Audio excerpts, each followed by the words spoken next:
Hi, I'm John Doherty, and today we're going to fix your takeaway.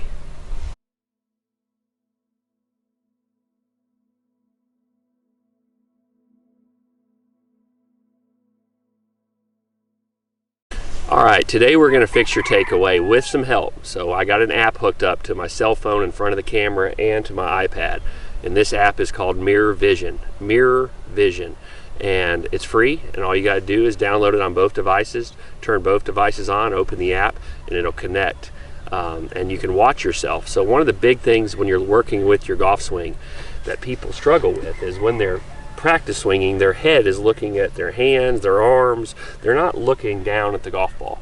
So to really get good feedback, you need to see what it feels like with your head looking down at the golf ball, and then being able to fix it. And that Mirror Vision helps you do that. So my Mirror Vision, I can actually hit balls with it, or at least chip balls with it, and I can watch myself moving from down the line in this case, or face on, or any view you want. And you can go over the different things. So with this aid, I'm going to be looking at this today as I go through the takeaway, and we're going to start walking through. So the takeaway, there's only so many things you can do in the takeaway to start the golf club back. We know it has to move back in the backswing, and so the hands can do several things. Let's just kind of cover some things the hands can do. So the number one probably thing in the takeaway people struggle with is taking the club back to inside. So why is the club head going back inside my hands? Well, two things could be happening. The biggest problem is in the right wrist. So I'm bending my right wrist as I'm doing this, excessively going back. And when I'm bending my right wrist, it takes that club head way inside.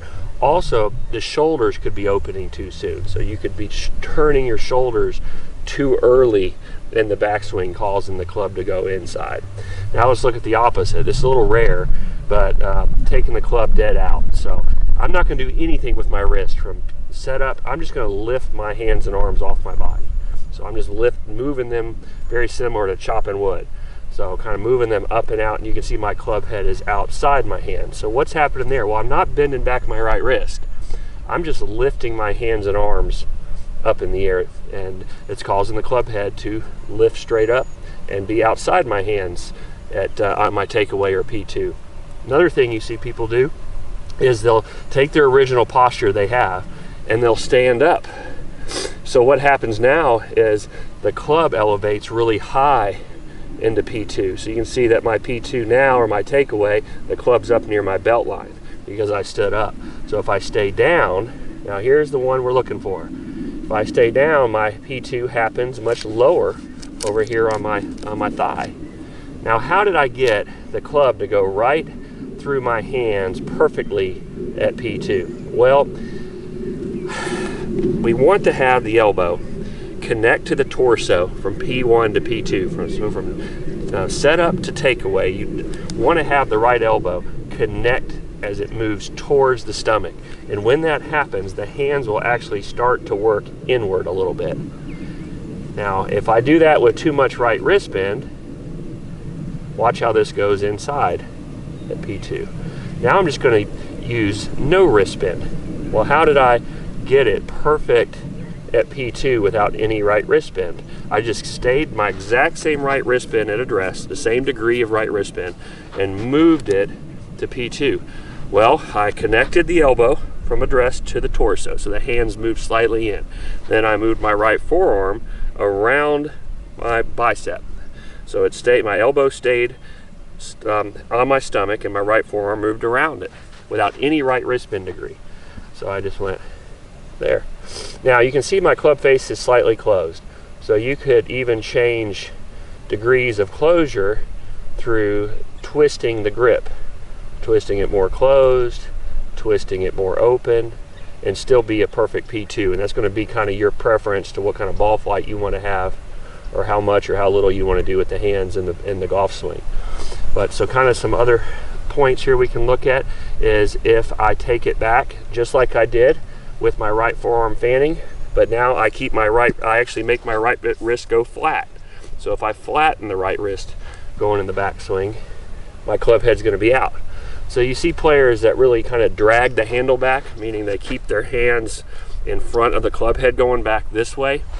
That to get their perfect takeaway. They'd have to have the hands go much more inside this way.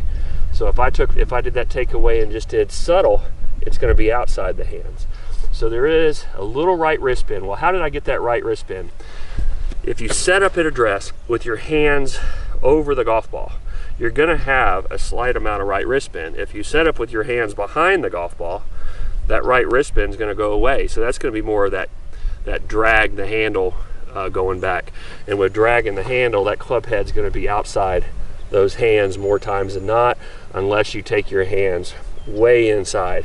And I don't like this. I don't like seeing the hands going way in too early, because it opens the shoulders too soon, and you almost get like 80% of your shoulder turn before the hands are halfway back.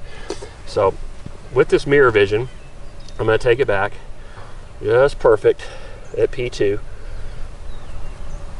I'm looking at myself on the iPad, and then starting to feel, and then looking at my hands and seeing exactly where I'm at. And where my hands are, my grip is just on the outside part of my right thigh. I can see that my right forearm has worked around the bicep and formed an angle. So most takeaways don't look like that. Most takeaways, people are going to drag it back in sort of a one-piece fashion like this. And when you do the one-piece takeaway, it really elevates P2 really high. So it gets the upper body too tall, and you just can't play golf from this tall unless you had super long golf clubs, and then you could play golf from a much higher position. But it's much better to keep our posture down, because impact happens down here. So playing from up here and then trying to work back down to the golf ball is a lot of timing. So just to recap on the takeaway, to fix it forever, get you the Mirror Vision app, hook up 2 devices, watch yourself in the backswing, and what we're looking for is the club head to go right through the hands. Now you can cheat. Watch this. My club head's through my hands, but how did I do it? Well, I overbent my right wrist and picked my hands up. That's not what we're looking for, because now my arms are too far off my body. This is going to promote a pull at best, or a shank. So we're looking for the right arm, right elbow to stay on the torso. Look how quiet I'm doing this. Very little movement of my upper body. It's just my arms are taking me into P2, and then you can add a little right knee straightening into P2.